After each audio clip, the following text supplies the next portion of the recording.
Oh, we It are is now being possible. joined by Graham Stewart. Oh, great. So we're going to, let's see, just check how we are for time. So Julia, I hope you won't mind if we push you a little bit because Graham's been able to join us now. So let me just remove spotlights here from Yeah. this. Okay. So Graham, we see you. We will get you on here shortly. Um, and I'll leave Alison in. I'm just going to share a little slide here so everyone can see who you are. So Graham, you are well known in the home educating community for the help you've given to home educators in the past in 2009. And so that you've got this reputation now. Let me just spotlight you and bring you in as well. Add you in there. But welcome. Thank you for joining us. And I'm keeping Alison in. She can perhaps help keep the chat going. But you know, I think what I'm really curious about is, what got you interested sort of in the whole home education thing and kind of standing up for us? Well, I staggered into it really. It was definitely not deliberate, but it was Graham Bank. I sat on the committee, and my job there generally, on the committee is trying to get to the truth, isn't it? Strip away. And he came in, and then he came out with numbers on the number.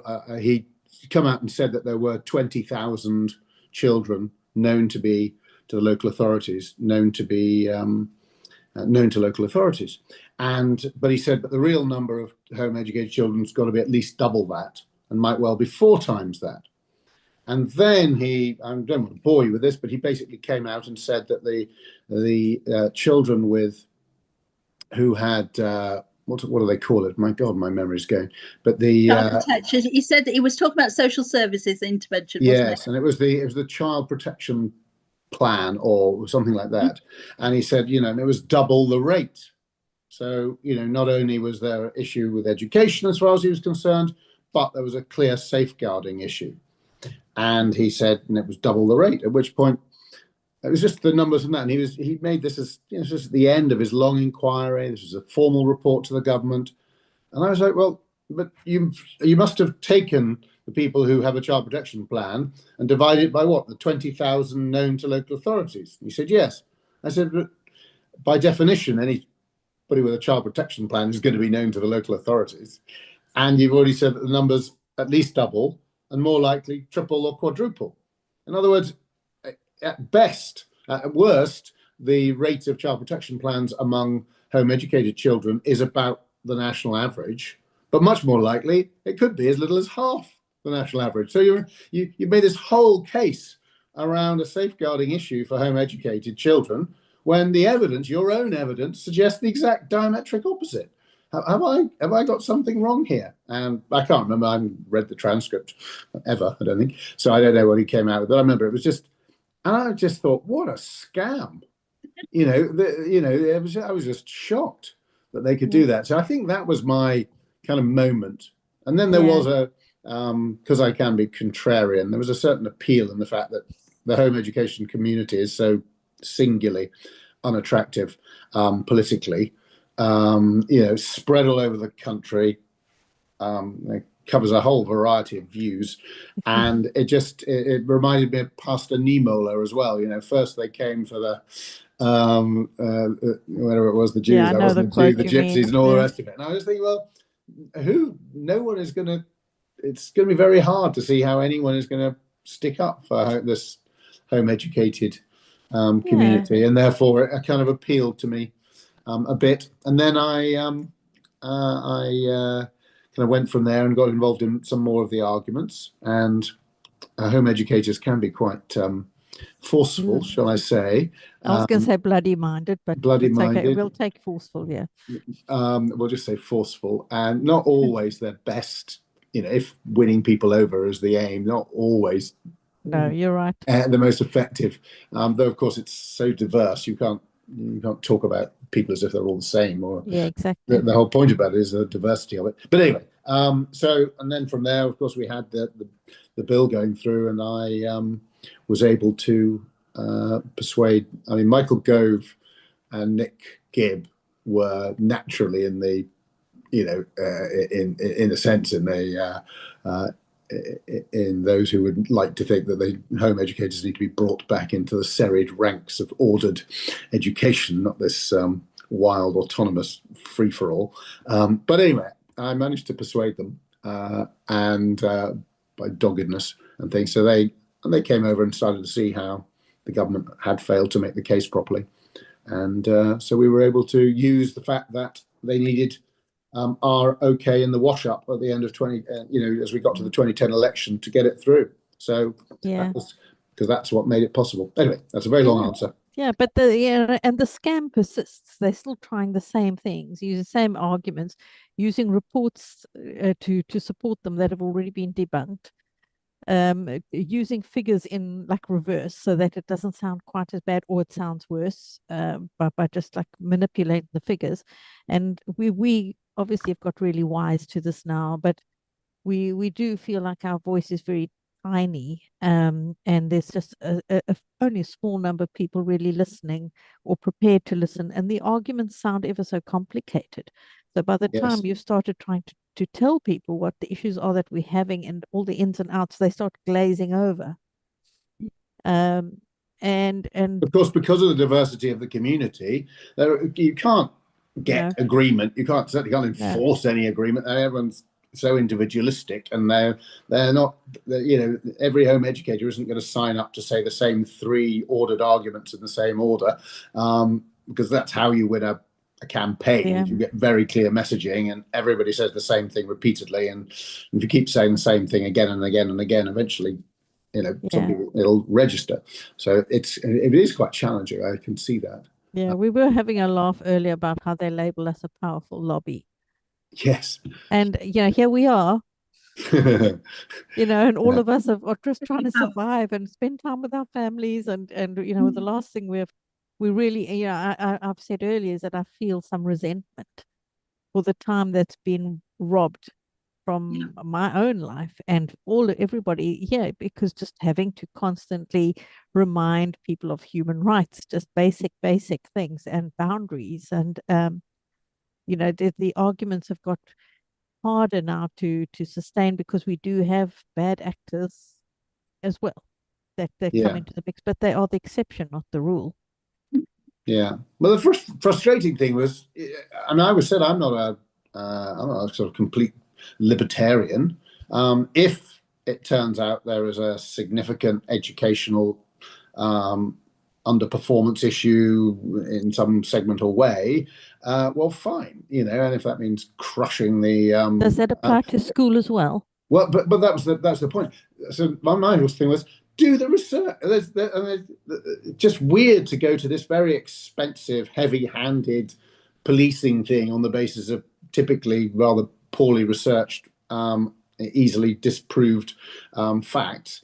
Go and do the research. Just spend a little money on research. There's 2 things I'd like to do. One is research, find out more of the reality, and 2, why not, rather than looking for some bat to beat everyone with, why don't you try and provide more support? Because if you provide support, I'm not forcing everyone, just offer it. If you actually use honey if you had honey rather than the other way around, then more and more, and the more constructive and the most positive people in the community would engage, because you'd offer them something, not not blackmailing or forcing them. They'd come, and then you would build relationships. That would help you with your research side of things. You'd be helping every child who needs it, and you would uncover the desperation of many parents who are not willingly going in because of some conviction around their education style. So many, horribly many, are forced into it by the failure of the system to do anything other than traumatize their child for whatever reason. They might have SEN, they might not, but whatever it is, so many people do it unwillingly, and yet they are further, then they get attacked for doing the only thing that, they may be wrong, and they may be, again, that's why engage them, support them, offer them services, and then build trust. And then if it isn't right for the child or the parents, then facilitate their return to the mainstream educational world. But instead of that, it's this sort of get a hammer out and start hammering at it, and then they'll say you're confrontational, when in fact it's the state lazily, like some lazy elephant that just wants to roll over on top of the tiny home education community. While anyway, It's very So one of annoying. the nice to feel problems, Graham, understood. is that we already have some research and they refuse to look at it. So that's you know, they've not done it themselves. Even if it's academic research, they won't even take any notice of it. They're actually not interested. Yeah, They want and what they also want, and that's it. Yeah. also we've got some problems with parliamentary process in that, for example, there were many submissions to the bill committee in the House of Commons, and a huge number of them were not published. Like a huge number of them. Really? Yes. Massive number of submissions not published and therefore not scrutinised. How come? Your guess is as good as mine. Well, the petitions or what was it? The consultation, The bill or what? committee. The bill committee. They basically said, well, we don't always publish all of them. Because You know, they it's don't quite have normal. to. It's Right. Yeah. That was their answer. They Yeah. don't have to. And when I asked, well, can the members of the House of Lords access what was provided earlier on? No, because they can access what's been published, but the stuff that wasn't published, they can't. So I did that one by what do they know? So I did that as an FOI. But no, they can't. There isn't a mechanism to allow them. I'm like, well, could they ask individually? Apparently, there isn't a mechanism to allow them. And I think that's part of the is that we really don't feel very much not feeling heard, but we also know that there's a determination from the current government to and they have the majority, so they don't actually have to listen to anybody, and they can do what they want, even if it is going to cost more in the long run, even if children will be worse off going back into the school that failed them in the first place. They're not accepting a single amendment. I mean, the whole process of scrutinising a bill through both houses is supposed to be so that it can be fine-tuned. And there is no fine-tuning going on. None at all. Yeah. So it's very frustrating. And as I said, there are very few voices within the houses that kind of have our back on this, because I think the rhetoric has won, the narrative has won that parents are making excuses, or parents are to blame, or parents, don't send their children to school. And unfortunately, there are a very tiny minority of parents that are. But and I understand it must be incredibly difficult in your position, because you can only do so much. And it's a real pity that we can't do that petition like we did back in the day, because we were talking about it earlier. That was like a goosebumps moment for me, watching that and feeling the access that I had to the parliamentary process. And I came in as a South African. I'd never had that kind of access before. Yeah. And so that was amazing. And I think there's a real sense of despair, because we do battle as a community to bring everyone together and to bring everyone in agreement to just get the numbers to have some sway, and then we don't have anyone listening on at the political side either. We're very, very tiny, and I think a lot of the politicians are at this stage saying, well, they're just throwing the amendments out, so what can we do? And I mean, Liz Truss, God bless her, she got rid of the schools bill, and I will be forever thankful for that. If that was the one thing that she achieved, I will be very thankful for it. But I think the reality is that this is a civil servant push. Well, they've always been there, and they sit and they wait, don't they? And then they push it forward. And regardless of who's in government, we really need to get rid of this once and for all, for a good long time, so we can relax and enjoy it. Yes. Anyway, I want to let you talk now, and we've had a bit of that's not a go at you. That's just a bit of frustration. I think I've been probably misunderstood before I accuse Alison of misleading me. But my answer was I was just coming along, and it would be very nice if I joined. So in other words, I've sat quietly at the back, and that someone might at some point identify that I was in the virtual room. I didn't realize I was the center of attention. The thing is that I think it's good for you to hear, like a lot of people have said. I've got a comment here that you're definitely This person said you're definitely one of their heroes, and we had other comments on the YouTube channel, basically where people have just said how much they appreciated what you've done for us, and we know that that position is not something you can always do. You've been in difficult positions previously. I think you were, you couldn't help either, and that is the way it rolls. But we've been very thankful for what you did do, because it just reminds us that sometimes these miracles happen. Yes. And then it's a good day. But the system keeps coming back. But of course, I mean. Oh dear, yes. Yeah. Though, I mean, of course, New Zealand, if I remember, it's a long time since the issues around this were, I was involved in it, so my memory is probably pretty poor. But New Zealand had introduced rules, didn't it? And then withdrew it again because it was so. One lives in hope, but the system seems so wedded to it. And I mean, one of the things I got involved in, of course, was trying to organise the local authority home education community, which I know it was a double-edged sword. It was always a risk. The more you coordinate them, the better able they are then to,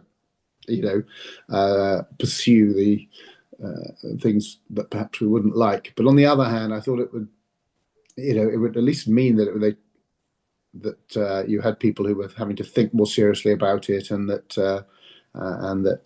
you'd have an interlocutor. Yeah. Well, I think the chief problem we have is the local authorities. Is that people do not trust the local authorities. Now, I live in a local authority that is one of the best ones in the country as a home educator. We have a very, maybe I shouldn't say too much because that maybe it will alert somebody, but quite a laid back home education officer who knows how to recognize when somebody's doing fine and they don't need her. And she also knows how to smell the BS when people are giving her a response, and she can hear that something's not quite right, and then she will focus on those. And she says it is literally, she said I can count them on a few fingers, those families. So generally it's not a problem. And because she's really supportive, so when families have a problem, they can go to her. She will do what she can to help them. Because of that, I have no issue sending somebody to her if I'm concerned, because I know she will be sensitive and empathetic. And because of that, people don't mind her getting in touch with them, because they know she's not going to overstep. And to me, that is what you want, a mutually respectful, trusting relationship between parents and between your local authority, everyone knowing their place, staying in their lane.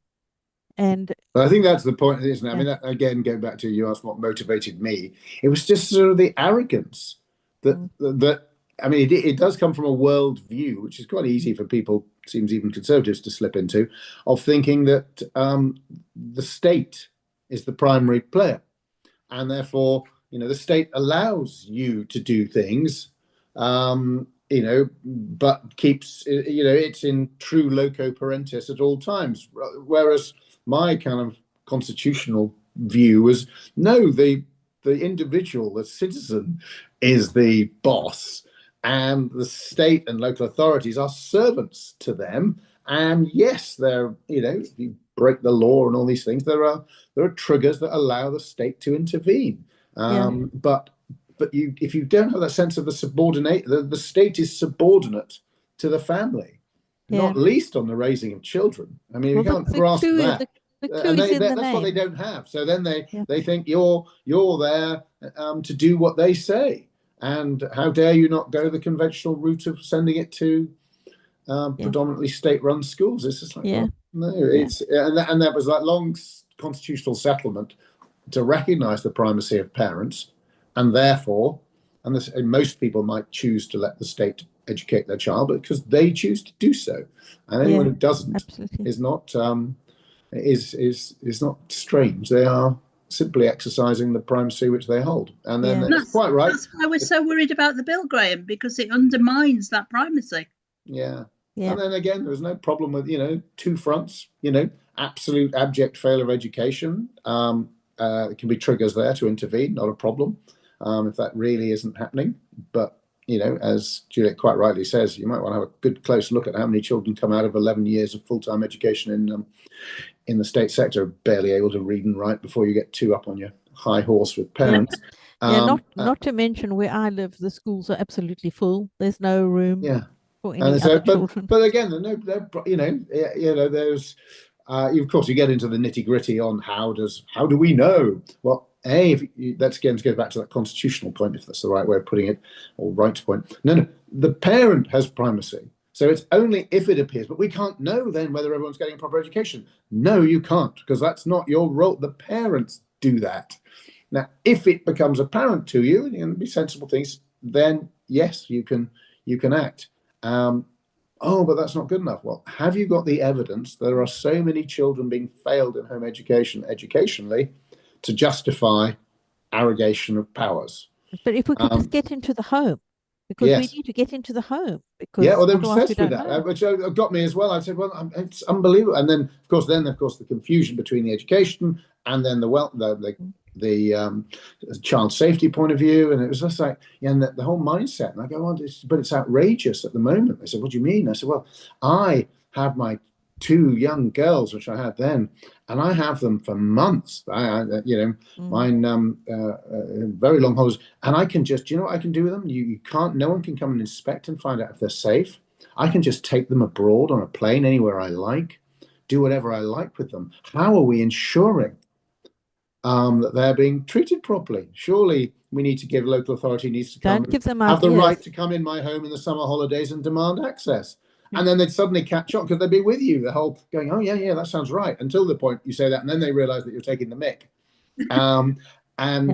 But that's their logic. Their logic would be that state agents can come marching up to the door and come wandering in and see whether they approve of the how safe and the layout of the kitchen is. The state makes the worst parent of all. We should all have video cameras so that they can observe whether or not our knives are safe enough, whether we've left sharp objects around. I mean, and not to mention, we should make sure they have the details of where I do my online grocery shopping to make sure I'm eating right and I'm not buying rubbish. Oh yeah, because I mean that's child abuse if ever there was. Having too many sugary treats. But it's also that during the pandemic, when so many families were locked down, how many schools did home visits to those children? That were all at home. Suddenly it was okay for children to be with their parents. It's like, well, which one is it? And the failures of, and again, you go back, there's so many angles on it, and the state doesn't do that which it's supposed to do already. No. So why on earth would you extend it? Why don't you get the state to do what it's supposed to do properly now? Kira Ishak was, when I was chair of the committee years ago, died in Birmingham, and then of course they did the typical smear and said, oh, she was home educated, and she was one of 4, if I remember. Her brother was at school and was going out at break times to go through the bins because he was starving, and his trousers were falling off his hip because there was no flesh there, and they were just falling down, this poor kid. And the teacher raised it with Birmingham Social Services repeatedly, and they didn't do anything. And you want to go, and this is a home education issue, says once they do the inquiry, and they're casting around for recommendations to try and be constructive. So they always come out and say, oh, well, we should do something about home education. It was nothing to do with home education. They've done that again with Sarah Sharifa. And they absolutely they weaponize these children. Yeah. And well, Graham, I'm going to need to let you off the hook now and stick you in the back row. Because we're going to get Julia in. She's been waiting patiently, but we really wanted to hear from you. So thank you so much for joining us. And, please, as I said, feel free to sit in and listen to the conversations that we're having. We would love that.